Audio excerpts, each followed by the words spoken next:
नमस्ते दोस्तों। जिस तरह से किसी देश की अर्थव्यवस्था होती है, किसी राज्य की अर्थव्यवस्था होती है, किसी शहर की अर्थव्यवस्था होती है, उसी तरह से एक मंदिर की भी अर्थव्यवस्था होती है। तो आज हम लोग बात करने वाले हैं मंदिर की अर्थव्यवस्था के विषय में। जी हाँ दोस्तों, संदीप सिंह जी ने एक पुस्तक लिखी है जिसका विषय ही है टेम्पल इकोनॉमिक्स, यानी मंदिर की अर्थव्यवस्था। तो आज हम लोग जानते हैं कि मंदिर की अर्थव्यवस्था किस तरह की होती है। जनरली लोगों के मन में जब भी मंदिर की अर्थव्यवस्था के बारे में हम लोग बात करते हैं तो यही बात आती है कि बाहर की दुकानों के विषय में होगा या फिर मंदिर में जो चंदा चढ़ रहा है उसके विषय में बात हो रही होगी। लेकिन दोस्तों, इन दोनों ही विषय के अलावा भी मंदिर की अर्थव्यवस्था एक बहुत ही बड़ा विषय है। तो मैं आप लोगों को इस विषय में आज बताना चाहता हूँ कि मंदिर की अर्थव्यवस्था में ना सिर्फ मंदिर का चढ़ावा आता है, ना सिर्फ मंदिर के बाहर की दुकानें आती हैं, बल्कि यदि हम देखें तो मंदिर के अंदर उपयोग होने वाली हर एक चीज़ मंदिर की अर्थव्यवस्था का हिस्सा है। जैसे कि दोस्तों, जब मंदिर बनता है तो मंदिर को बनाने के लिए कुछ विशेष जातियाँ जो हैं, जो उसका आर्किटेक्चर जानती हैं, उनको रोज़गार मिलता है। जैसे कि नॉर्थ इंडियन आर्किटेक्चर होता है, दक्षिण का एक द्रविड़ आर्किटेक्चर होता है, नागर स्टाइल आर्किटेक्चर एक होता है। तो उसमें जो जातियां हैं जो इनको बनाती हैं, वो विशेष जातियां रही हैं, उनको रोज़गार मिलता है। इसके बाद यदि हम मंदिर बनने के बाद की बात करें तो विग्रह जो लोग बनाते हैं उनको, जो जिसको कि मूर्ति भी कहा जाता है, उसके लिए भी कई लोगों को रोज़गार मिलता है। इसी तरीके से यदि मैं बात करूं कि मंदिर में उपयोग होने वाले सामान, तो पंडित या पुजारी आपसे बोलता है कि सुपारी लेकर आओ, या फिर वो आपसे बोलता है कि सिंदूर लेकर आओ, या फिर चोला चढ़ाना है भगवान को, या फिर वो बोलता है हल्दी लेकर आओ, सुपारी लेकर आओ, या फिर वो कुछ भी इस तरह की चीज़ें मंगाता है। तो ऐसी 100 से अधिक चीज़ें हैं दोस्तों, जिनका व्यापार जो है वो एक मंदिर के कारण चलता है। और ये सभी चीज़ें जो है वो समाज के हर जाति वर्ग के लोग बनाते हैं। लगभग आप देखेंगे कि जिनको निम्न जातियां अधिकतर समझा जाता है, वैसे हिंदू धर्म में कोई भी निम्न नहीं है, लेकिन उन सभी जातियों का भी व्यापार इन्हीं सब चीज़ों को बनाने से मंदिर वाले शहर में चलता है। तो एक मंदिर, जो बड़ा मंदिर आप देखेंगे यदि किसी एक शहर में है, तो वो एक मंदिर पूरे शहर की अर्थव्यवस्था को चलाता है। आप लोगों ने देखा होगा कि उज्जैन है, महाकालेश्वर उज्जैन में, या फिर तिरुपति बालाजी है, या फिर इसी तरह से और बड़े मंदिर हैं, जो हमारा वैष्णव देवी का मंदिर है। इन सभी मंदिरों के शहर जो हैं, वो शहर सारे के सारे समृद्ध हैं। और उसका रीज़न एक ही है कि वहाँ पर एक विशालकाय मंदिर है। वहाँ पर ना सिर्फ भगवान का आशीर्वाद वहाँ पर लोगों के साथ है, बल्कि उन जगहों पर जो है अर्थव्यवस्था भी पूरी की पूरी मंदिर ने जो है वो संभाल के रखी हुई है। तो इस तरह की बहुत सारी चीज़ें आपको टेम्पल इकोनॉमिक्स नाम की बुक में मिलेगी, जो संदीप सिंह जी ने लिखी है। तो मैं इसमें और डिटेल में यदि जाना चाहूँ तो संदीप सिंह जी इसमें बताते हैं कि जो चावल है, यदि आप लोग देखेंगे तो चावल की कई प्रकार की किस्में जो हैं वो भारत में पाई जाती थी। उड़ीसा के अंदर बहुत प्रकार की चावल की किस्में हुआ करती थी, और वो सभी प्रकार की किस्में जो हैं वो उड़ीसा के जगन्नाथपुरी के मंदिर में चढ़ा करती थी। धीरे धीरे दोस्तों, बाकी जगहों से तो चावल की जो किस्में हैं वो लुप्त हो गई, लेकिन जो उड़ीसा के मंदिर में चढ़ती हैं वो आज भी वैसी की वैसी ही बची हुई हैं, क्योंकि उड़ीसा के मंदिर में उनका उपयोग होता है।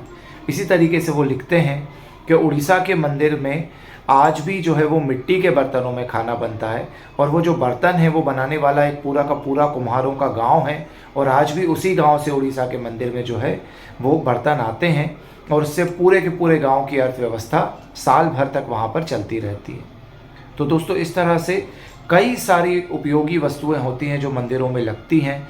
झाड़ू से लेकर यदि आप देखेंगे तो मूर्ति पर जो कपड़े चढ़ाए जाते हैं, नारियल चढ़ाए जाते हैं, इसी तरह से आटी होती है हाथ में बांधने की, रुद्राक्ष जो हैं वो वहाँ पर बिकते हैं। तो कई तरह के लोगों को उससे मंदिर से रोज़गार मिलता है। तो ये तो हुई मंदिर की इकोनॉमी की बात। इसके बाद यदि मैं और आगे डिटेल में बात करूं तो हिंदू धर्म के विषय में भी इस बुक के बारे अंदर वो बताते हैं। और जो संदीप सिंह जी हैं वो कहते हैं कि टेम्पल जो है वो जो है उसको मंदिर शब्द से हमें इक्वेट नहीं करना चाहिए। उसका रीज़न भी वो बताते हैं कि टेम्पल जो है वो इंग्लिश भाषा ने कैसे लिया। तो जो है जब अब्राहमिक रिलीजन्स का उदय हुआ तो उन लोगों ने जो है, जो नेटिव रिलीजन्स थे उन सभी को लगभग समाप्त कर दिया, और जो नेटिव रिलीजन्स थे उनको उन्होंने कहना शुरू किया कि ये सारे के सारे जो हैं वो पैगन्स हैं। तो पैगन्स जिस मंदिर में पूजा करते थे उसको उन्होंने टेम्पल बोलना शुरू करा, वो उनका प्रेयर का स्थान था।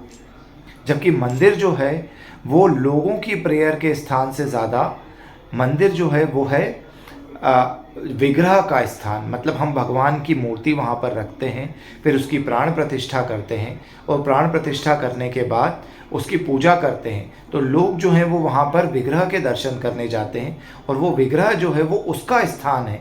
इसलिए हम मंदिर को कोविल कहते हैं, देव स्थान कहते हैं, मंदिर कहते हैं। तो मंदिर को टेम्पल से इक्वेट करना गलत है।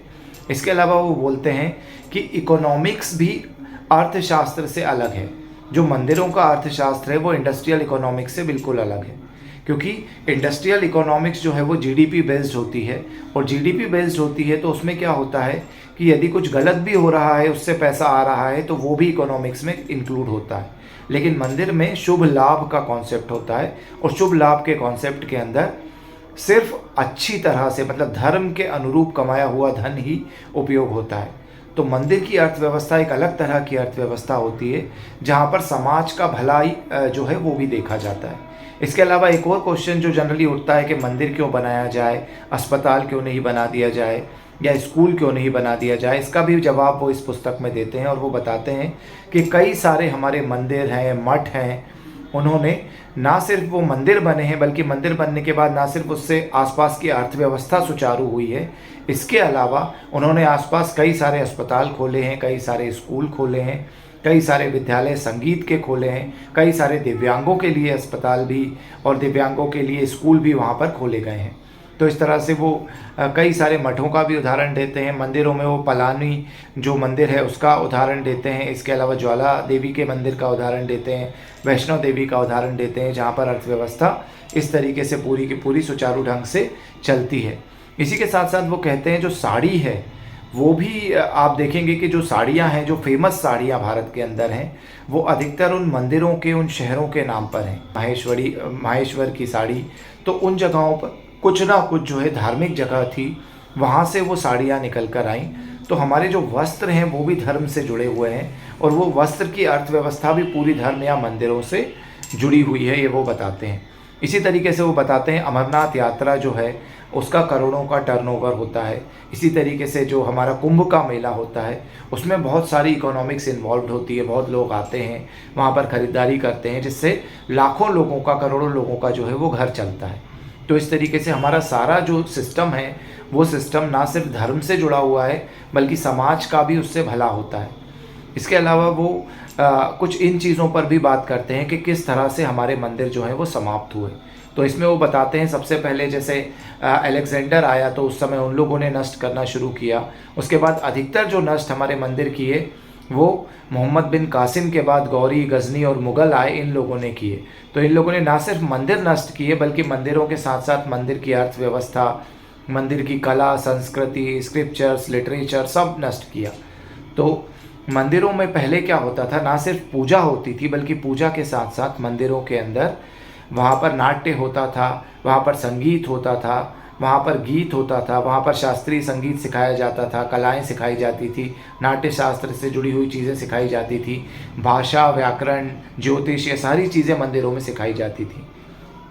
किंतु मुग़ल जब आए तो मुग़लों ने धीरे धीरे उन लोगों की हत्याएं करना शुरू करी। उन्होंने मंदिरों को तोड़ा, लूटा। जैसे कि नालंदा को हम देखते हैं कि हमारे विश्वविद्यालय जो थे भारत के, विक्रमशिला, नालंदा, उनको भी उन्होंने जलाया और वहाँ की सारी किताबें जला दी। तो धीरे धीरे वो ट्रेडिशन नष्ट होते चले गए। इसके अलावा इनके बाद जब आगे की वो बात करते हैं तो बोलते हैं जब अंग्रेज़ों के साथ मिशनरी आए, गोवा के अंदर पुर्तगाली आए, तो इन लोगों ने भी मंदिरों को नष्ट करना शुरू किया, क्योंकि मंदिरों को नष्ट किए बिना हिंदुओं को कन्वर्ट करना बहुत मुश्किल था। तो सबसे पहला अटैक जो है वो उन्होंने मंदिरों पर किया। तो आज भी यदि हम देखेंगे तो वो बताते हैं आज़ादी के बाद भी कुछ सरकारें ऐसी आईं जिन सरकारों ने मंदिरों की व्यवस्था को सुचारू ढंग से पुनः स्थापित करने की जगह समाप्त करने के ज़्यादा प्रयास किए।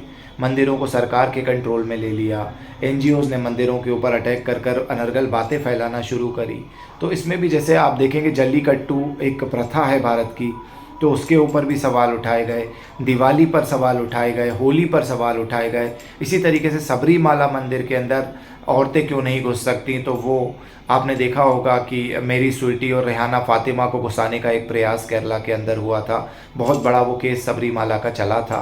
तो इस तरह से कई सारे एनजीओज़ वामपंथी जो संस्थाएं हैं उन्होंने मंदिरों के ऊपर अटैक करना आज़ादी के बाद भी आज तक जारी रखा है।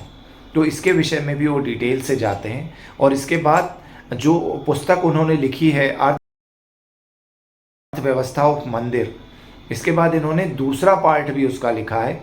तो दूसरे पार्ट के अंदर भी वो डिटेल में जाते हैं कि मंदिरों के लिए दशक, कि मंदिरों किस तरह से मंदिरों को बचाया जा सकता है, कैसे मंदिरों की लड़ाई चल रही है, गवर्नमेंट ने किस तरह से दक्षिण भारत के अंदर मंदिरों को कंट्रोल करके रखा हुआ है, और किस तरह से मंदिर का चढ़ावा जो है वो दूसरे विधर्मी जो है उन उपयोगों में लिया जा रहा है। इसके विषय में भी वो बात करते हैं।